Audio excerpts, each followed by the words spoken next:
Some ships are retired. Some are forgotten. But the RMS Queen Mary never sleeps. She sits in Long Beach, California, her massive hull looming over the water like a shadow frozen in time. She hasn't crossed the Atlantic in decades, but people swear she still moves, just not in ways you'd expect. More than 50 souls are said to have died aboard her decks. Accidents, illness, things without explanation. Visitors report hearing footsteps pacing above them in the dead of night, even when no one's there. Doors slam on their own. Lights flicker when no power runs through the wires. And sometimes, in the long, narrow hallways, you can hear the faint sound of a woman singing, but no one has ever found her. They call her the most haunted ship in the world. But there's something about the Queen Mary that makes her different from other ghost stories. She's not a ruin. She's not abandoned. She's alive. And if you step aboard, you might feel it, the slow, steady heartbeat of a vessel that's carried both the living and the dead. In a moment, I'll tell you what the engineers found sealed deep inside one of her rooms. But first, you need to know how the Queen Mary earned her crown.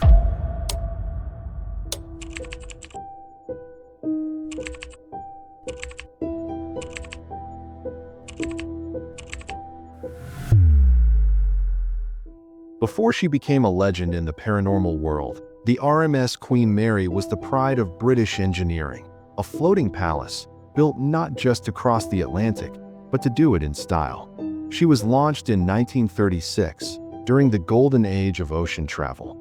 Her three towering funnels, polished decks, and sweeping Art Deco interiors made her one of the most luxurious liners ever built.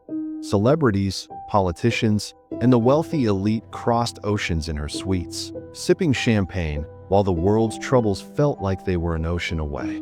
But beneath the glamour, the Queen Mary's story began with whispers. From her first voyages, crew members spoke of strange noises in the lower decks, and passengers sometimes woke in the night feeling watched. Back then, it was easy to laugh it off. Ships creak, after all, and the ocean plays tricks on the mind. Then came the war. In 1939, the Queen Mary was stripped of her lavish furnishings and repainted a dull gray to serve as a troop transport. She was nicknamed the Gray Ghost for her speed and ability to vanish into fog. She carried thousands of soldiers at a time across dangerous waters, dodging U-boats and enemy fire. But war doesn't pass without cost. Accidents happened. Men were crushed by machinery. Fires broke out in engine rooms. In 1942, tragedy struck when the Queen Mary accidentally sliced through her escort ship, HMS Curacao, in dense fog, killing over 300 sailors instantly. The bodies of many were never recovered, swallowed by the sea. Some say their spirits followed the Queen Mary. From that day forward, she carried more than just the living. By the time the war ended, she had transported over 800,000 troops and traveled more than 600,000 miles. She returned to passenger service in 1947, once again draped in luxury. But there was something different about her. Crew members noticed cold spots in the ship's warm corridors, sudden drops in temperature in rooms with no open windows.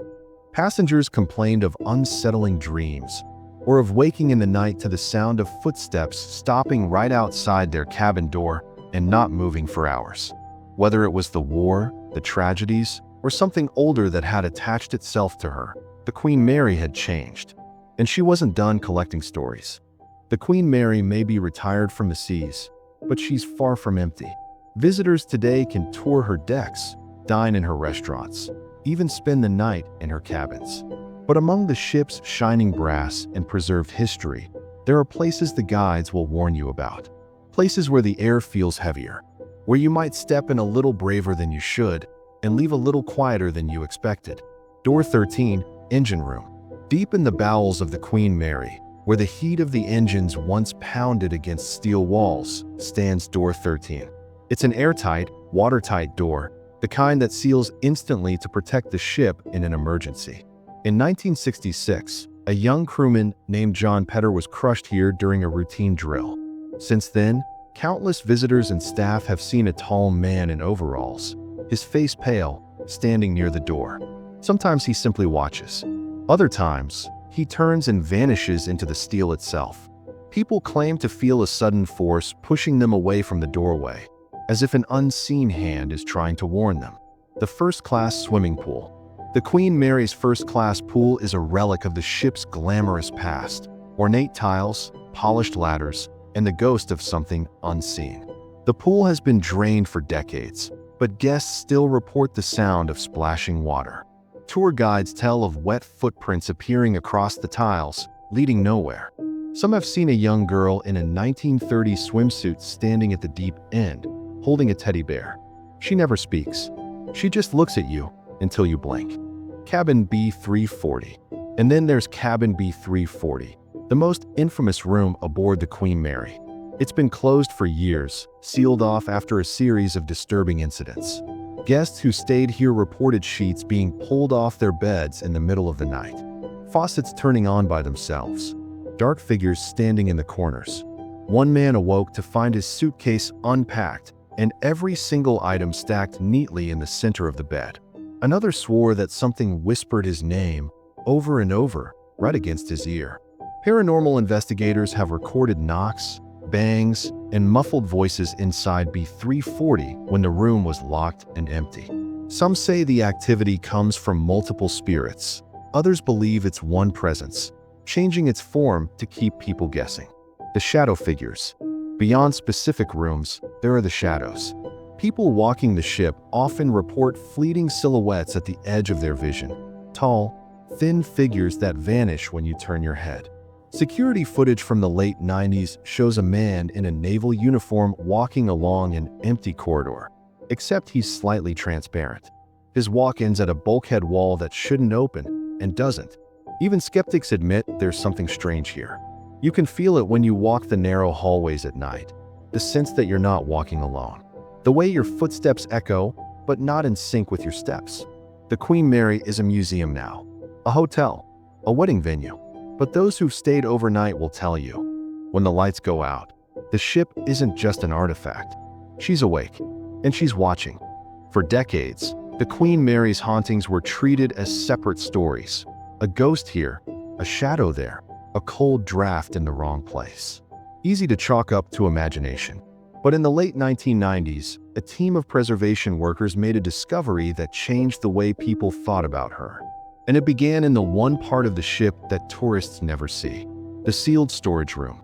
Below the engine rooms, tucked behind layers of steel, was a chamber that didn't appear on the official blueprints.